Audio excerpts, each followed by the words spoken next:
Oui, il est vrai qu'il y a 3 agences qui y ont exécuté un projet. Il s'agit du Bureau conjoint des Nations Unies aux droits de l'homme, BCNUDH, l'UNHCR ainsi que World Vision. Ces 3 structures, ces 3 agences exécutent un projet. Et dans le cadre de ces projets, ces agences ont organisé un atelier de formation. Cet atelier concerne les membres des forces de défense et de sécurité, notamment les FARDC et même les policiers. Au sujet des FARDC, on a pris les officiers supérieurs, généralement les commandants des différentes unités et même le responsable à tout le niveau, ainsi que la police aussi.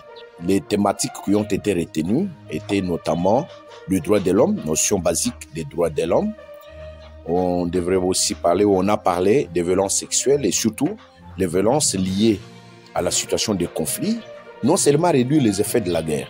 Le droit international est là, avec une panoplie de règles pour pouvoir protéger des personnes qui ne participent pas au conflit. Il y a des militaires, des hauts gradés, mais qui demeurent dans le même grade, sans qu'il y ait ce qu'on appelle montée de grade, parce qu'ils sont identifiés comme auteurs de violations des droits de l'homme, auteurs de violations du droit international humanitaire. C'est comme ça.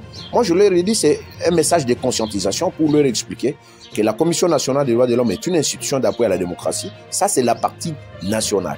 Moi, je suis allé vers eux pour qu'ils changent de comportement. C'est que nous voudrions qu'ils puissent intégrer l'approche du droit de l'homme dans leurs actions, dans leurs actes. L'État a cette obligation de pouvoir enseigner, d'apprendre aux forces armées les règles du droit international pour qu'ils puissent se comporter conséquemment. C'est ça notre mission.